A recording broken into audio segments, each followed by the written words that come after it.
Good morning, everybody. Let me thank you all for coming, and could we just stand for a word of prayer, please?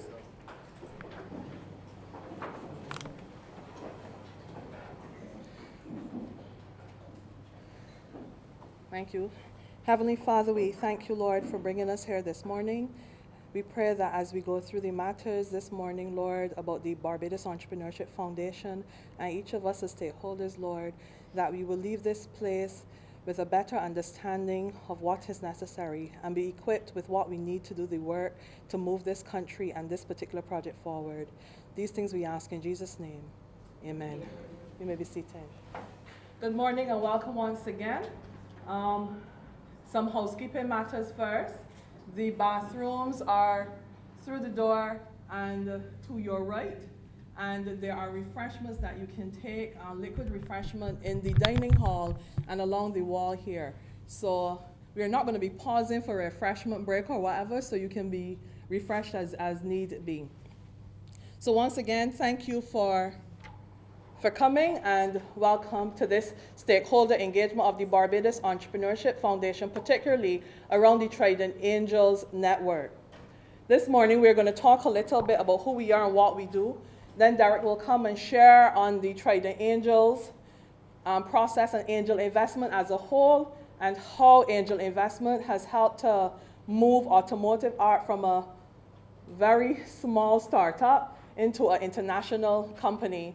Thereafter, we're going to break up. We're going to have David, who is responsible for our finance pillar, come and talk to us about the angel investment process. We're going to break out into groupings. You're almost in your groupings already, and talk a little bit about what we want you as stakeholders to do. And finally, we're going to come back and talk about some commitments and collaboration strategies, and Chris will do our wrap up. So that takes us right into our activity for the day. The stakeholder engagement groups will be facilitated by our directors, and I will let you know who those particular directors are in which groups as we get to that. The Barbados Entrepreneurship Foundation got started approximately we're into our 6th year now, as a thought about how we can move Barbados forward and to fill some of the gaps that existed in the entrepreneurship ecosystem. And we are seeking really to create and influence a sustainable development model for entrepreneurship. Now, we do that along 5 pillars. And the 5 pillars are government policy, education and talent, business facilitation, access to finance, and mentorship and network. Now, under the government policy pillar, we strive to influence policy to create an environment and a framework that allows entrepreneurship to grow and to thrive. And that particular pillar is headed by Dr. Janine Koma. Education and talent. We believe that it's important to harness our talent and our education so that we have effective business models and that we grow people who, even if they're not entrepreneurs, are entrepreneurial in their thinking, because it is important, especially at this time in our history, for Barbadians to be creative, innovative, and continue to see ways of how they can develop and improve their economic situations and build and create wealth for themselves, either as entrepreneurs, or if they are working for somebody, how they can help that business to be sustainable, because we all need to work together. And there are 2 pillar heads. There is Keith Miller and Derek Brown. Keith champions the $20 project, and Derek the classroom to boardroom session. Then we have business facilitation. And business facilitation really is about pulling all of the pieces together and making sure that Barbados has a system or set of systems, a collection of systems that allows business to work and work well. And our first project, and I think the one that the BF is best known for that happened under this particular pillar, was the access to Wi-Fi. And we moved from about single digits to about 75%. This particular pillar is championed by Melanie Jones. We expect to move this even further in the coming months, but you'll hear more about that. Access to finance. The business facilitation pillar and the access to finance pillars actually worked on this particular initiative that we are here on today. In the beginning, it was championed by Colin Daniel, and later David Simpson would have joined. And David is the current champion for the Access to Finance pillar. And in conjunction with the business facilitation, when we looked at the landscape, we recognized that access to finance was a challenge, and therefore the research was done and gave birth last year in 2014 to the Trident Angels network, but you'll hear a lot more about that in this session today. And mentorship and networking. Mentorship and networking, the champions for the mentorship and networking pillars are Marcia Brandon and Sade Gemma. Marcia has been around mentorship for as long as we can remember. She's done tremendous work working with the Barbados Youth Business Trust and is now with the Center for Sustainable Living. And Marcia continues to do tremendous work in the area of networking and skills building for young people and no, not so young people. So Marcia and Sade leads this. Sade has been champion and piloting the Mix and Mingles. We had our first Mix and Mingle earlier this year, and our second Mix and Mingle will be on the last Thursday in June at Lime Grove Lime Bar. So come out, enjoy, and learn something else about us and get to meet a few people. And Marcia will be relaunching, I should say, the mentorship portal in the next quarter or so. The mentorship portal is really an online avenue for people to connect and be mentored. Now, why did we think that this Trident Angels was a good thing? And why do we think that it is necessary at this time for Barbados? This is a reflection of what the recent competitiveness report said. And we've purposely left those in gray. Financing through local equity market, we ranked 91 out of 144 countries. Ease of access to loans, 101. Venture capital availability, 101. So as you can see, what we're doing really okay are like soundness of banks, 14, or legal rights index, 11. What we're doing not so bad in those areas. The reality is we have a serious gap in our ecosystem when it comes to access to finance and different types of financing options. Hence the birth of the Trident Angels Investment Network. So how do you fit in? We have asked all of you stakeholders, and we are calling it a stakeholder engagement because that is just what it is. Everybody has a role to play as we develop and we move this particular process forward. And this is just part of a process. Typically, you hear that you're supposed to exhaust all of your natural resources, your friends, your family, the fools, we call them the 3Fs, and whoever is willing to invest in you in the beginning. But then we naturally jump to banks or debt financing next. That ought not to be the way it should happen. Really, what should happen is that you should go to angel investors because that would be the better way because you're not burdened with debt and you get certain skills and knowledge and networks that help you to move and to grow your business. And then you go to the financial institutions. So when we look at it, we're saying that we want all those in government and government agencies, we need you to create the enabling environment and to provide tax incentives to, let me say, encourage alternative types of investments. That's what we're saying to government, that we need you to help create a framework that people feel that they have opportunities to invest and to help grow some of the upcoming and smaller businesses. Investors, we need you to invest your money, your experience, your networks, and to help us to fashion a solid environment that entrepreneurs can trust you and feel that they can bring their plans to you and that they can grow. Financial institutions, there's also a place for you. You need to provide finance and you need to facilitate transactions, but there's different types of finances, and typically we only talk about debt financing, but we also need to talk a little bit about follow-on financing. And we need to talk about mixed financing options. And entrepreneurs need to start to understand better the options that are available to them. We need to talk about crowdfunding as an initial opportunity for financing startups. So what we're saying is education is also necessary as well as product offering. Educational institutions, what we have found when we have looked at our first set of pitches and proposals is that a lot of the business plans and the summaries that come forward to us are really built out for debt financing.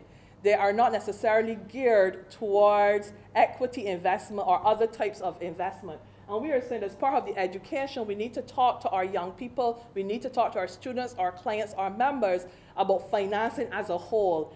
Because then it comes into, governance comes into play, things like how do I manage a board? What is a board of directors? Why is it important? What do I give up for equity? Why is it important? How do I manage that relationship?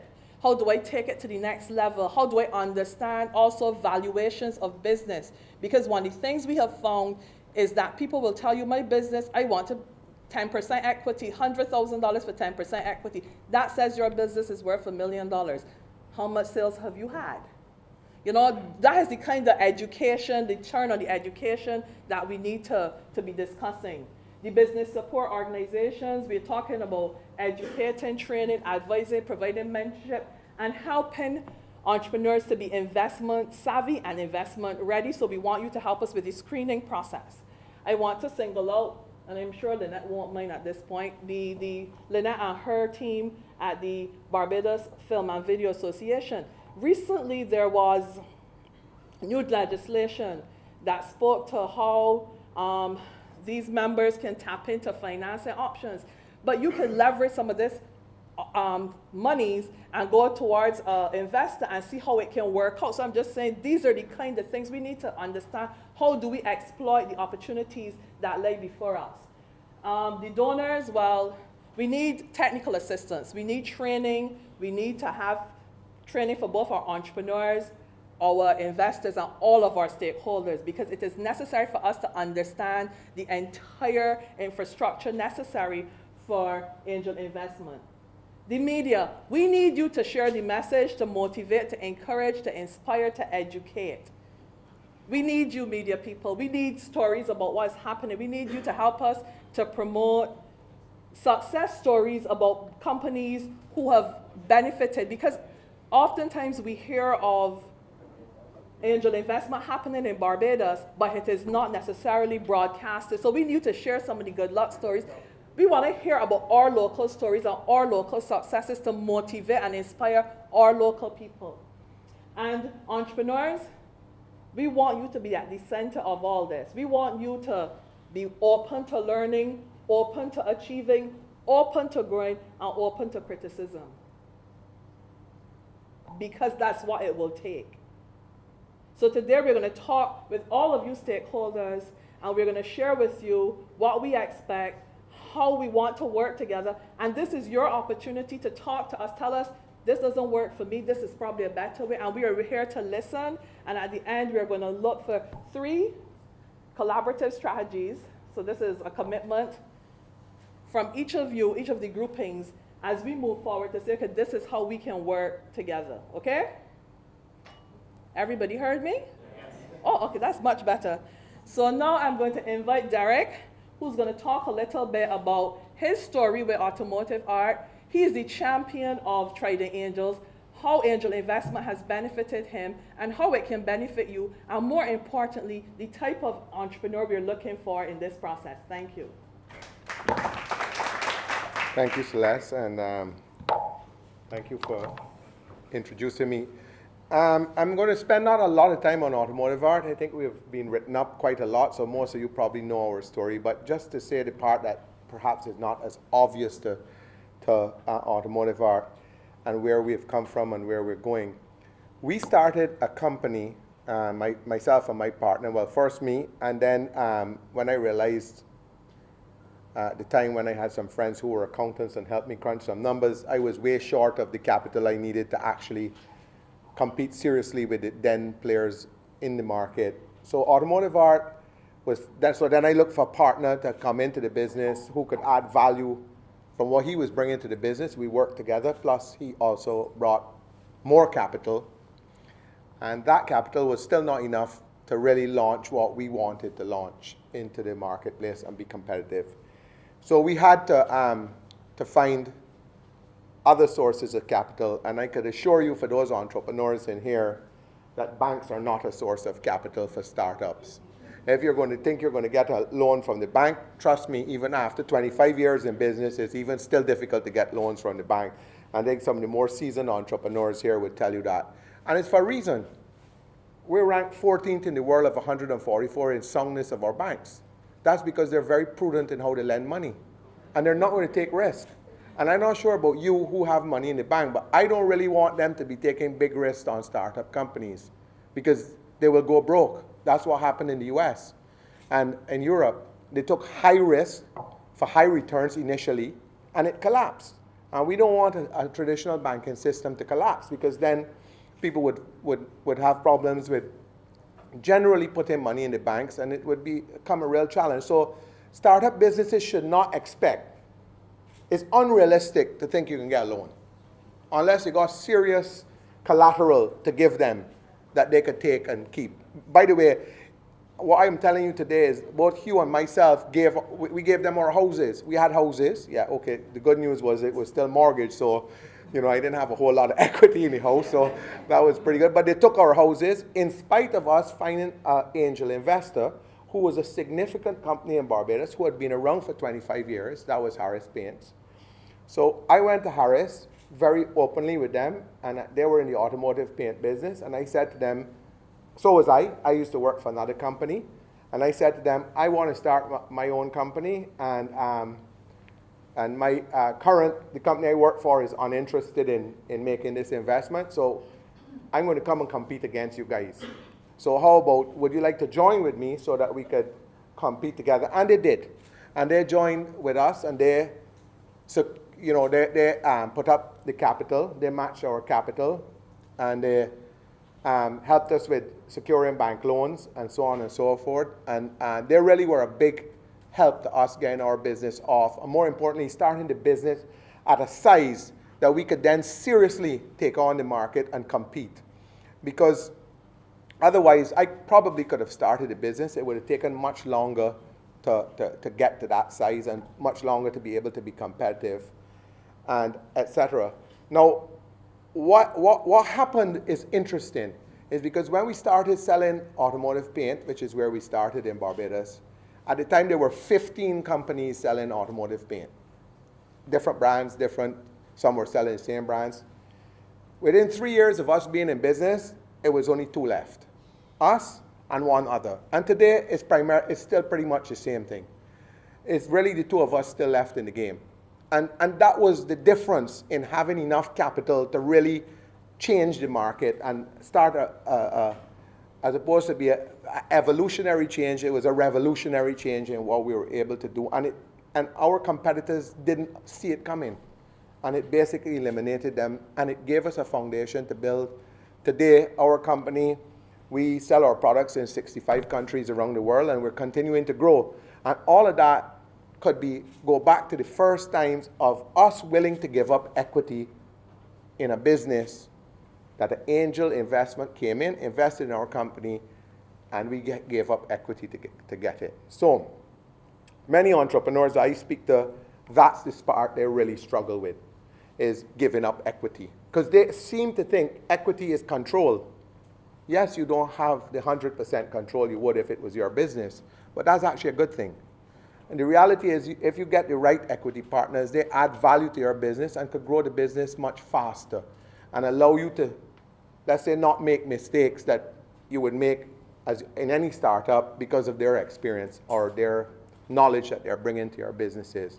So by having Harris on board from the beginning, they were in business for, as I said, over 25 years at the time, so they had a lot of experience.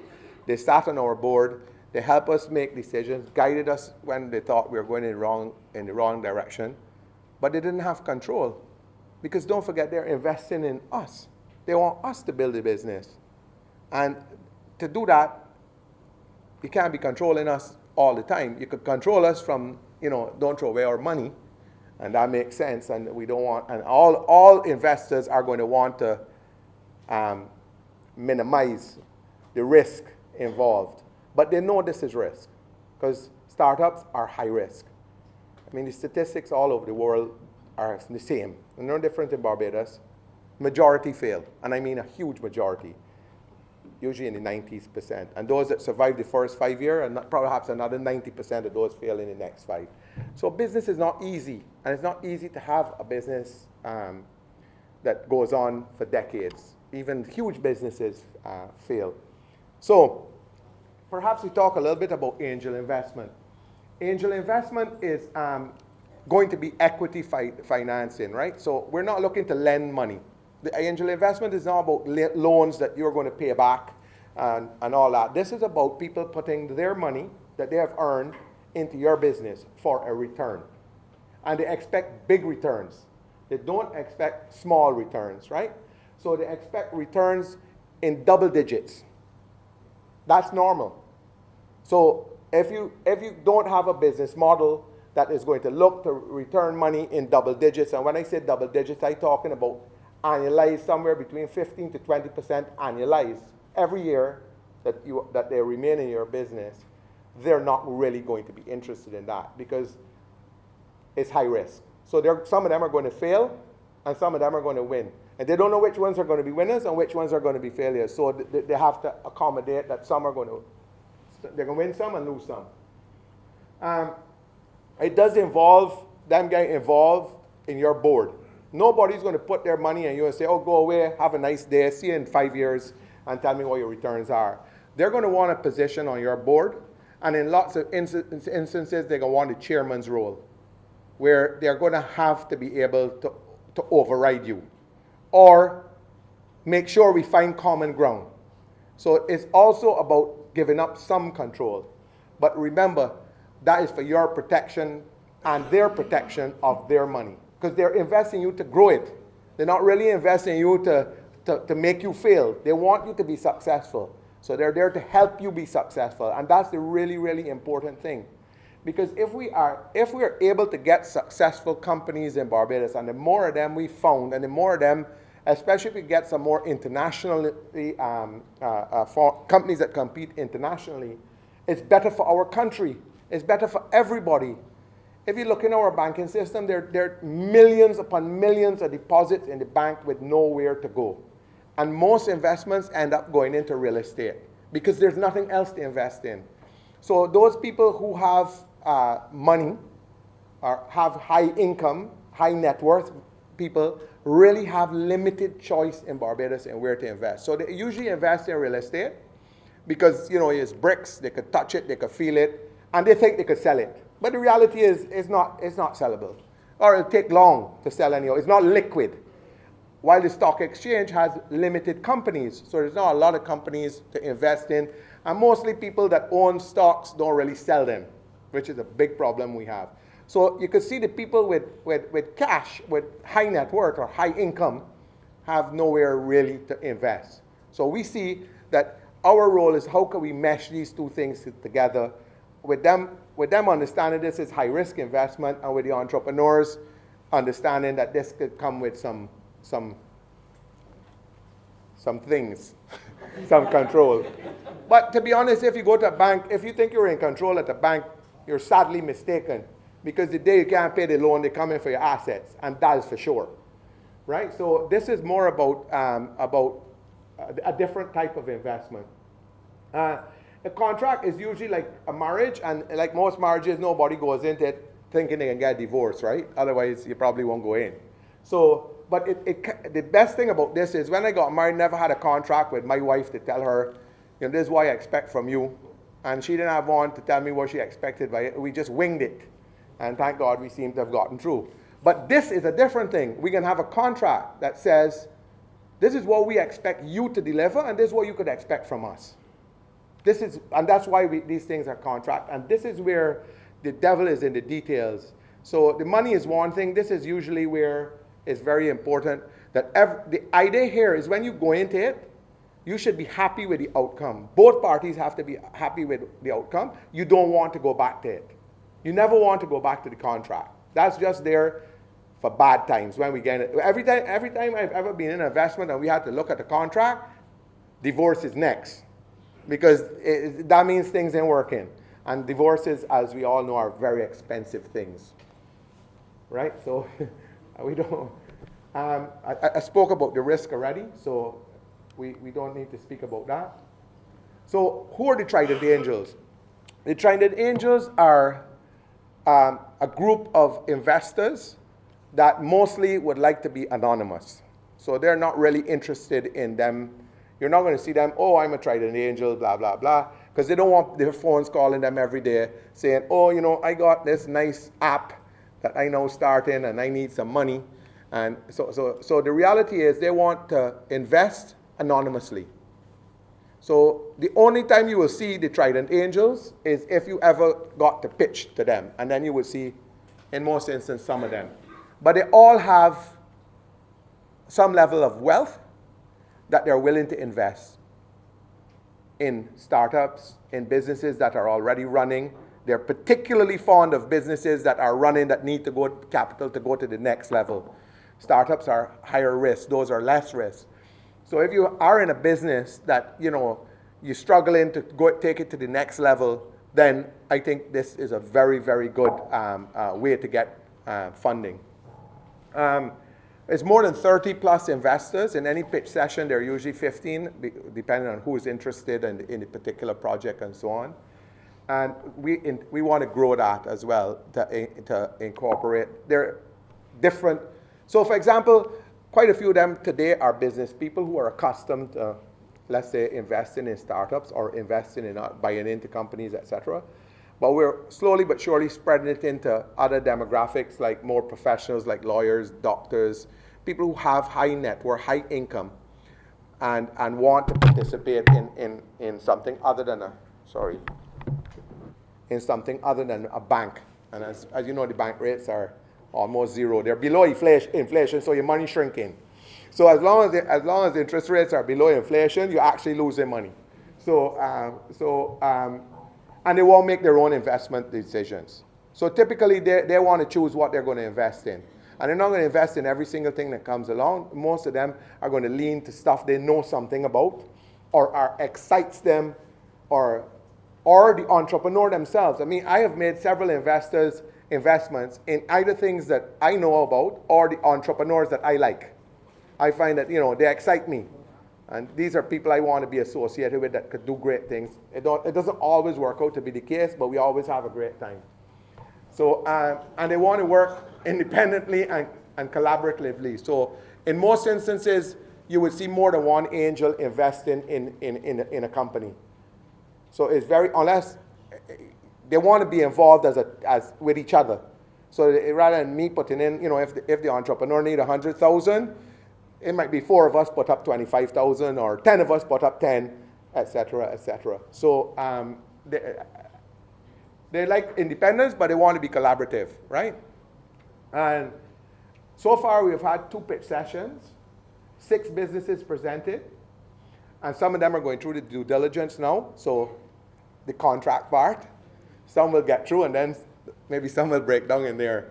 But for sure, some will get started. And we've also had others that came and pitched at us, and they weren't ready, but they got really, really good advice. So they went back. One in particular, he went back, and I think his company is going to do phenomenal when they tweak all the things they are. And he was given some ideas of revenue stream that he didn't even think about before coming in. Different revenue streams. He was thinking one revenue stream, and I think he ended up finding through the pitch session, the entrepreneurs were there, the investors were there to say, well, what about this? Or what about this? So he now has gone away and is refining his model to come back, and he's going to have at least 3 sources of revenue. So just from that alone, I mean, no money has gone into his company yet, but I think he is better off just having pitched. What kind of entrepreneurs are we looking for? That's number one. We're looking for people with integrity that we can trust. At the end of the day, this is trust. Angels are going to invest in you if they trust you. If you break that trust, you have big problems. And that's why I say it's really important when you go in to know what you want out of it. And I always use Bill Gates as an analogy. Bill Gates is one of the world's richest men, and he has 15% of Microsoft. That's how much he owns of Microsoft. 15%. So you got to decide what you want in life. I could have had 100% of automotive art and perhaps still be operating out of Tweedside Road. This way, I have a much smaller part of a much bigger company, and believe me, I think I'm much better off for it. So, and so are my investors. So, and they have never wanted to get out. In fact, they want to stay until we all get out. So they have had many opportunities to say, well, would you like us to buy you back? No, we happy, let's go. And that could happen too. So the entrepreneur must have skin in the game. We're not really interested in somebody who come in here and say, oh, well, don't worry, well, it is a part-time thing for me. I got a job. I'm doing this on the side, and I ain't got no skin in this. I can use your money to make money, but I don't use any of mine. And even if you don't have money, you should have some kind of sweat equity into this business. So usually they're going to ask you, what skin do you have in the game? How is this going to work? And even if you don't have all the capital, they expect to see some level of commitment for you. I'm going to take a smaller salary. All these kind of things. I always use myself as an example. I went from driving a really nice company car. At that time, it was a Honda Accord. Both me and my partner. And when we started, we shared a Suzuki van that was 10 years old for the first year.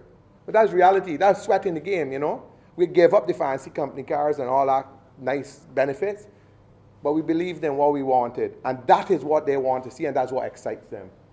So is your product or service developed or near completion? The developed part is really very exciting. If you got a business that's already running and going, that stuff we're really excited in. But not to say we're not excited about startups, because startups sometimes can provide even bigger returns. So we want to, if you have existing customers or potential customers that will confirm that they'll buy from you, this is really good stuff, and this could increase your valuation. If you come with, oh well, I got to do some market research and blah blah blah, chances of you getting funded is not going to happen. And most importantly, we want to know the business can grow. Nobody interested in financing a business that's not growing. If you're not growing, you're dying. And that's the reality of the situation. So people are going to be excited about businesses that have growth potential. And that's what they're going to want to invest in. The idea is to create employment as opposed to self-employment. We want businesses that can generate employment. Because for our country to grow, we need to create wealth.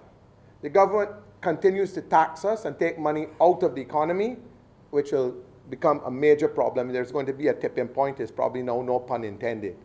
But there is a point where people you can't tax a country anymore, because it's going to continue to shrink. And we, in my opinion, are beyond that point. So we need to start creating wealth so the government can collect taxes from the successful businesses, plus from the people that are being employed. We need taxes to run a country. Of that, we all know, especially for the level of services we want to provide our citizens. And we want to get better, not worse. We don't want to go back. We want to increase what we can do for our citizens. So, most importantly, we want the business to generate significant revenues in 5 to 7 years. And the reason that we put this is David will talk about that a little bit more, is that the 5 to 7 year period for typical angel investment, is a period where in that period they either decide it's time for me to cash out. Usually they sell back to the entrepreneur or a third party, or the company goes public, or they sell on to somebody else who wants to buy it. This is usually a time frame for any business to really start generating significant income. If after 5 to 7 years your business not generating significant income, as the satellite, as the space once heard, Houston, we have a problem, because after that, you're probably going to struggle. So that's why we see this time frame. So usually in that time frame, the investors need to see some return on their capital, even if they're staying in. They need to see significant returns, usually about 20% per annum capitalized. This is David. Right, so I'm going to be around as well, so if you guys want to ask any questions, all I can tell you is this is a very exciting project, and I think this will get a whole heap of companies started that would not have gotten off the ground, and create a whole new level of wealth for Barbados. So thank you very much.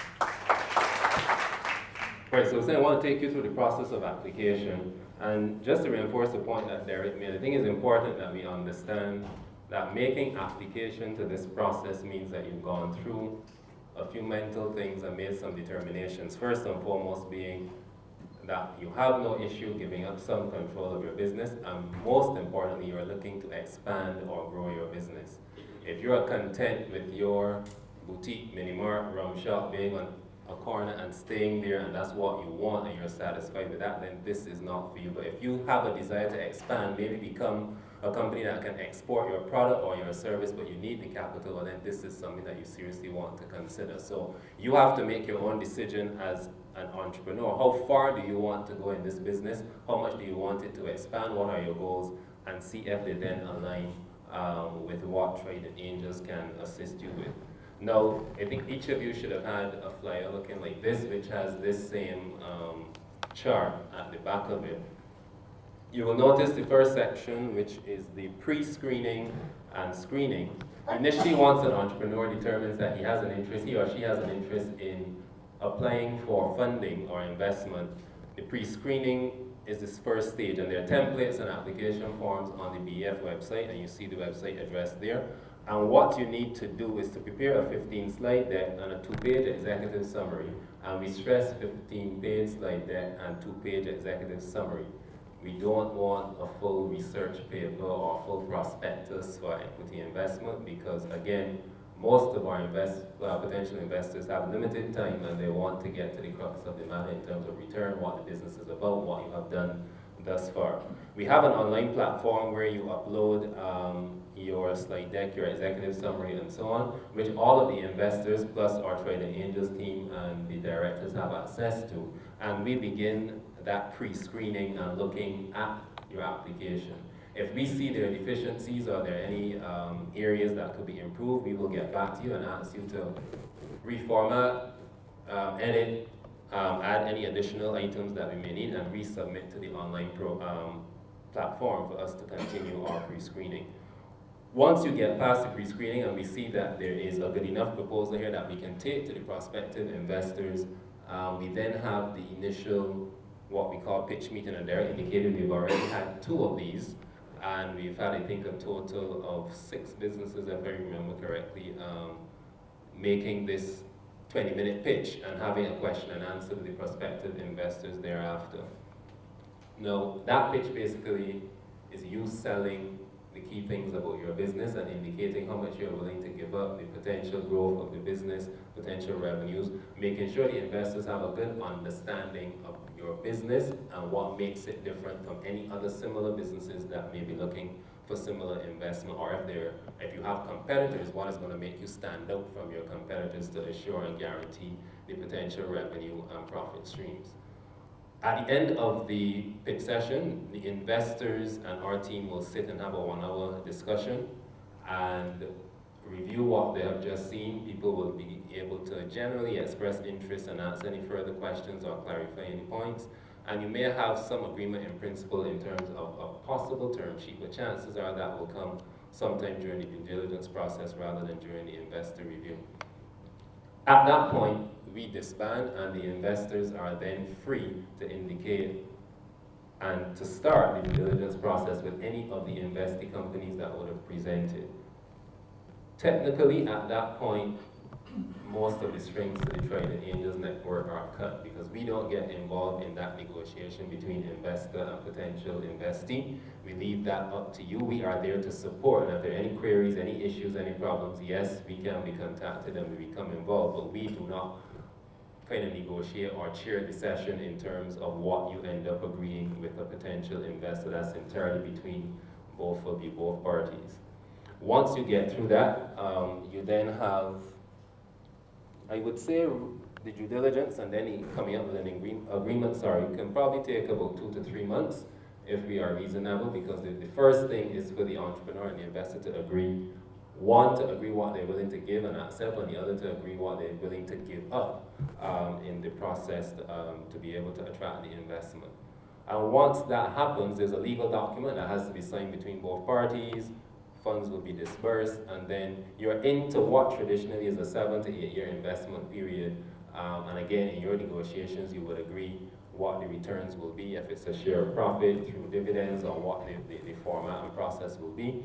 And there is ongoing support. I think one of the key advantages to the whole Trident Angel investment and angel investment as a whole is not just the access to finance, but coupled with that, your investors more often than not will assist you in terms of mentorship and guidance, because as Derek said on one of the earlier slides, it's just not money, but these potential investors have a track record of running businesses, experience. They have probably walked the road that you are about to walk or currently walking, so they can assist you in terms of mentorship. And we've been having our own internal discussions in terms of the further role that our mentorship pillar and other areas of the pillars within the BEF can play in supporting this.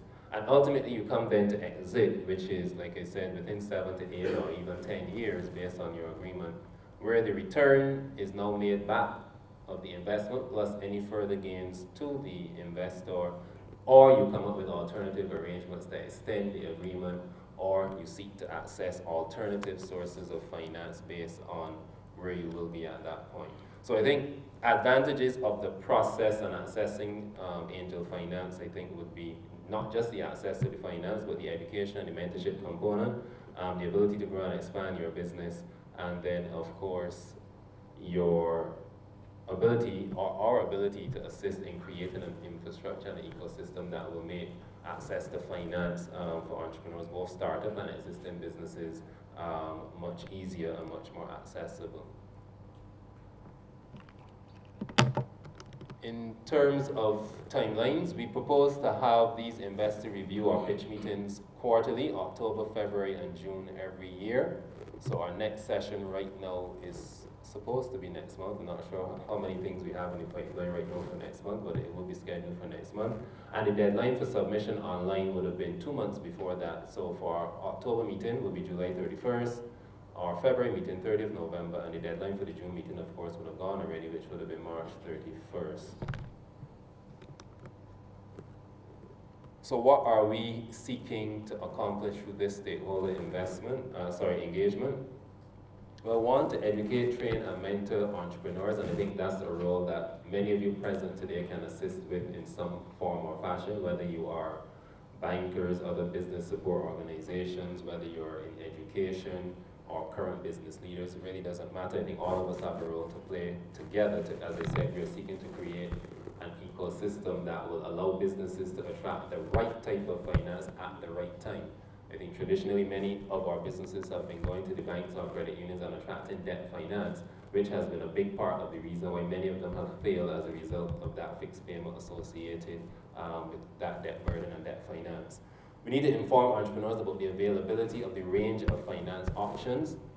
We need to advocate for more robust investment frameworks, and we need to be able to provide community education on the benefits of angel investment to the growth and development of our businesses. So finally, when I talk about this marriage and this bringing together of businesses with the right type of finance at the right time, you will notice different stages of businesses here and what we refer to as the ladder of finance, and starting from the generation of the idea into the seeding and seed capital of the business, startup, early growth, and then sustained growth.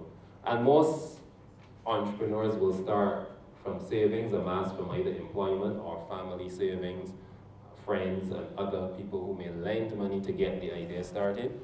But then thereafter, traditionally, they tend to look to a bank or credit union, and that's where the problem starts. Now, when you look at this ladder, you will see that the banks come in a bit later on, or more around the early growth stage or even later. And the suggestion is that angel financing is what is required for the seed and startup phases. And then from angel investment, the suggestion is that we transition into some form of venture capital. And following that, you have the options of bank financing or debt financing, or even transitioning to IPOs or other equity investments. So I think this is part of the education as well, making sure that entrepreneurs and investors understand the best type of capital required based on the stage of the business. And that's why we would have invited even finance partners and many of you today, so that this is information that needs to be shared. We want to be able to work with the banks and other agencies to say, okay, when you see people come to you at this stage, feel free to reject them, because you know that this is not the right type of finance at this stage. You need to come and seek angel investment or some other form before they qualify for bank loan investment, because as Derek said earlier, banks look at risk. Yes, there is risk in this, but the difference with the angel finance is that you have a one-on-one discussion with the potential investor or potential investors, and they determine the level of risk they are willing to take. The bank has a predetermined risk profile and so on that they have to operate within, and that in itself will limit who they can approve loan financing for, based on the type of business, based on competition and so on. So the whole approach is different from the angel investment point of view, and as I said, when we get further into the engagement and even after the session today, we can go through this in much more detail with you. So that's my piece for this morning. I think Celeste will now come back and just give some explanation as to how we're going to go through the next step. Thank you.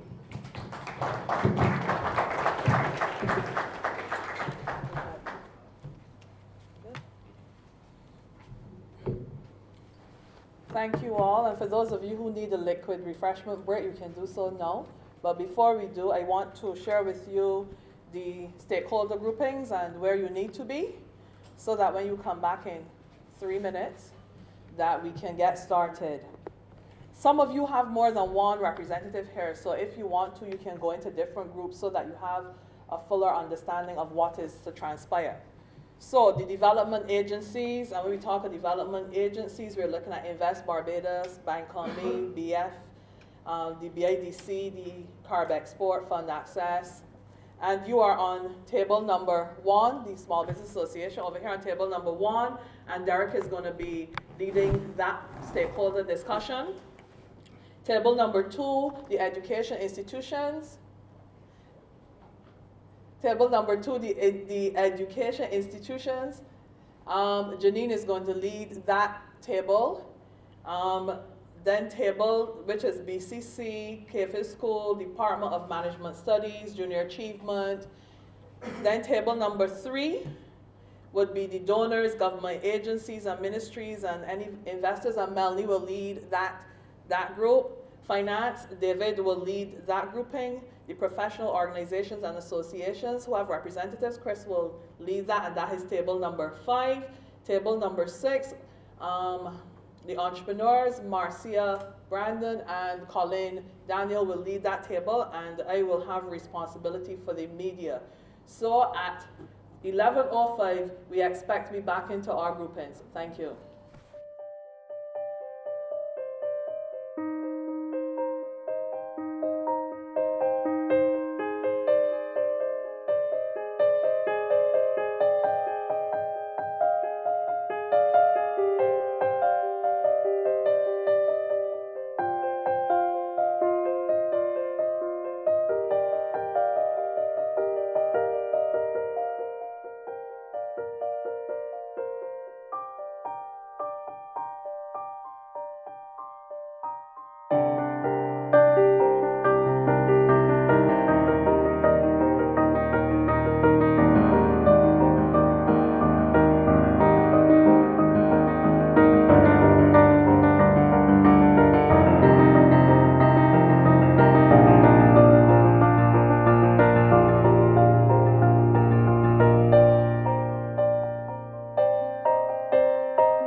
What has been agreed on or first steps for each group. For those who haven't given theirs yet, I will, while I go through the ones I have, you will finish yours and bring them up.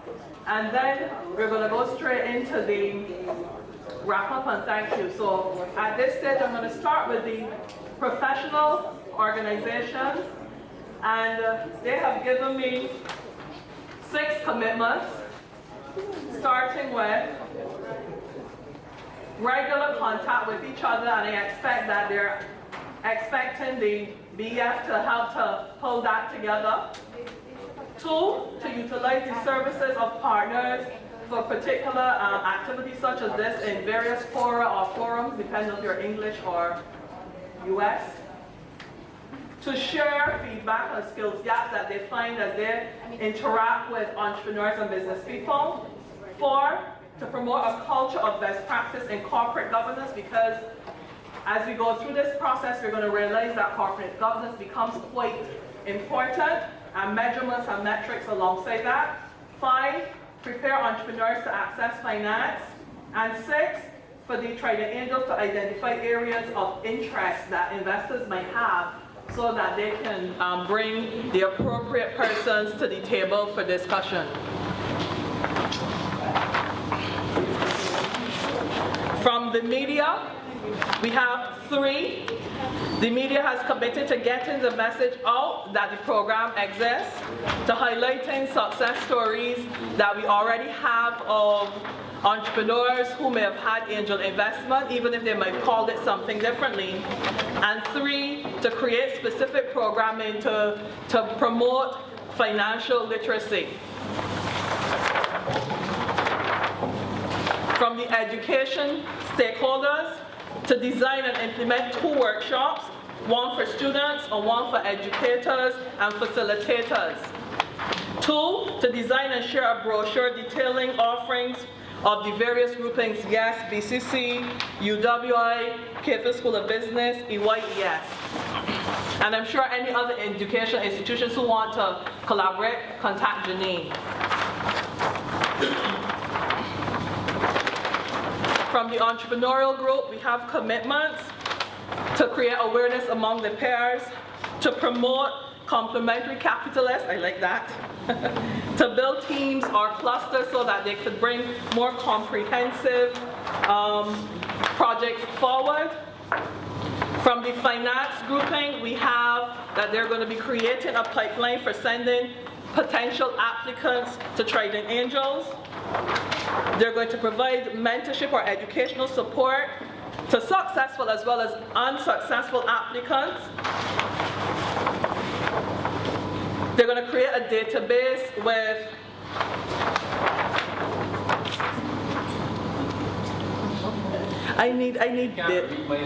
not yet. They're going to create a database. Is a database essentially that will host market research and other benchmarks and other data surrounding finance activities? They're going to assist us with some financial resource and research so that we can make better decisions as we go forward. And to create a consultative network between finance institutions, entrepreneurs, and investors.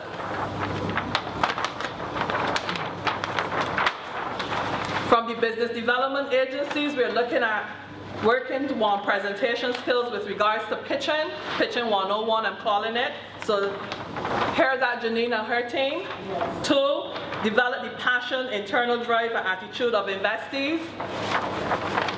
Educate them so that they understand what they're getting into. Improving the advocacy of business plans and valuations. David, this is where your team will come in to help with evaluations and that kind of information. And 4, referring investment-ready clients to the Angel Investor Network. Melanie, are you ready to come and make your presentations at this point?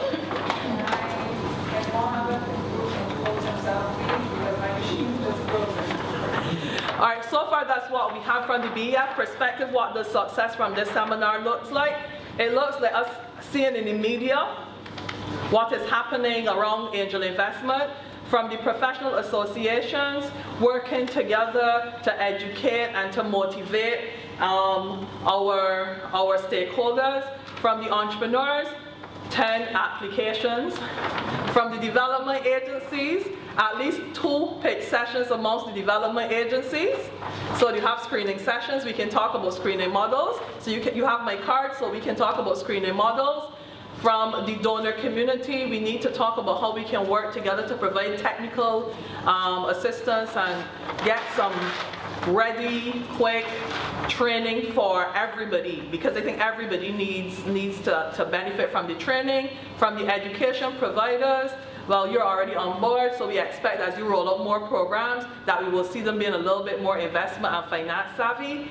And from all of you, I want to thank you for making your commitments, and I want to let you know that I will be calling on you to honor those commitments. At this time, I'm going to invite Chris to give us the wrap-up and closing remarks.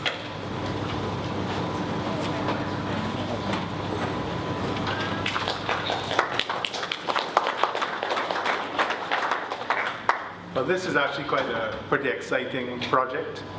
it has the potential to really change significantly the way we do business. If you think about it, 20 odd years ago in Barbados, we were protected from international competition to a large extent. We had some relatively large local businesses that didn't really have to compete on the global scale. Those barriers have come down with globalization, certainly over the last 2 decades.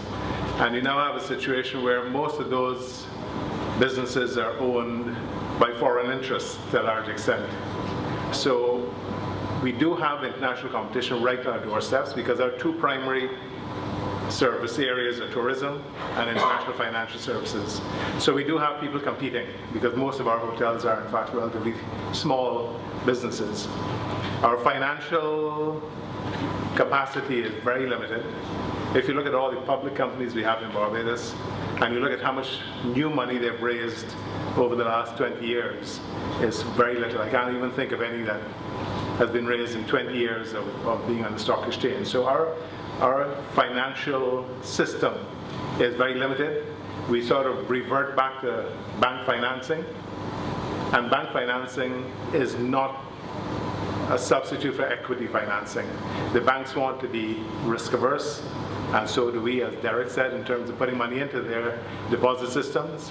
So this has the opportunity, if we are successful, and we certainly plan to be successful, that over a period of time we can generate an infrastructure for funding enterprising, creative businesses that have the potential to go beyond. We had an example this morning of one, and there are others, but we need to have a lot more. We have a lot of entrepreneurs that, and I think entrepreneurship, we can get into a long debate as to what it actually means. And different people have different expectations of entrepreneurship, but I think there are degrees of entrepreneurship. So everyone has a little piece in it. Some people like Derek would probably be up higher end, maybe Richard Branson is a little higher, slightly higher, but you know, he's up there. But most of us are perhaps down at the bottom, you know. So what the BF is really trying to do through the Trident Angels is to create an infrastructure that can get this thing up and running. It's going to take some time. The 2 big challenges that we face is that we're trying to facilitate entrepreneurs and we're trying to facilitate investors. We of them have a lot of baggage that they've brought from the past, right? The society is essentially a risk-averse society when it comes to business. So we have a lot of businesses that go to a certain level, a corner shop selling coconuts on the side of the road, and they stay there for a very, very long time. We're looking now to take it, those who want to go beyond. Those who don't want to go beyond, that's fine. Happy to have them there, they're supportive. But what creates wealth for an economy is businesses that really want to go and they drive, and they have people with passion that want to create something and go beyond. And that's certainly what we need, whether it's in tourism or international financial services or in agriculture or whatever sector, the film industry, whatever sector, that we need to have a lot more enthusiasm, passion, and that needs to be supported. You can't just do it by yourself, unfortunately, not in our environment. So the big challenge we have are with the investors, making sure that they can release some of that money that they've been holding on to for a long time and losing money with the banks or real estate or whatever. And those sort of investments are not really, really productive. You know, putting money into the bank who then, you know, hold on to it and give some to the central bank and give it to somebody to buy some land somewhere. Someone told me they have something like, you know, 25,000 plots of land in the island that haven't been developed because we love to buy land, but it's not really particularly productive. So those are the areas that we have to work on. And then on the entrepreneurs, making sure entrepreneurs are more structured. And that has